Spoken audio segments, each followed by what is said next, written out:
తెలంగాణలో అంగన్వాడీ పోస్టులకి green signal అయితే ఇచ్చిండ్రు. మీరు 10th ఇంటర్ కంప్లీట్ చేసి మ్యారీడ్ అయితే ఈ నోటిఫికేషన్ మీకోసమే. Don't miss this notification.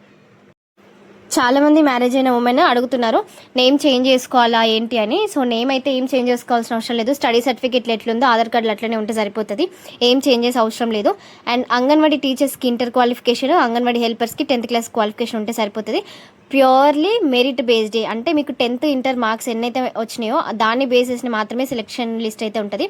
And ఇంకొకటి ఏంటిదంటే అనాథలు, వితంతులు, దివ్యాంగులకు సపరేట్గా రూల్స్ అయితే ఉండడం జరుగుతుంది. వాళ్ళకి కొంచెం ప్రాధాన్యత ఎక్కువ ఇవ్వడం జరుగుతుంది. అర్హులైన వాళ్ళు ఎవరైనా కూడా ఈ పోస్టులకి అప్లై అయితే చేసుకోవచ్చు. అండ్ దీని పూర్తి బాధ్యతలు కూడా కలెక్టర్ గారికి అయితే ఇవ్వడం జరుగుతుందంట. సో ఇప్పుడు ఇది విడతల వారీగా రిక్రూట్మెంట్ అయితే చేస్తారు. డిస్ట్రిక్ట్ వైజ్ లిస్ట్ ఇంకా రాలేదు. డిస్ట్రిక్ట్ వైజ్ లిస్ట్ వచ్చిన తర్వాత నేను డిస్ట్రిక్ట్ వైజ్గా మీకు డెఫినెట్లీ చెప్పడం జరుగుతుంది. అప్పటి వరకు పేజ్ని ఫాలో చేసుకొని పెట్టుకోండి, లేకపోతే ఏ చిన్న ఇన్ఫర్మేషన్ వచ్చినా కూడా మీరు మిస్ అయ్యే అవకాశం ఉందన్నమాట.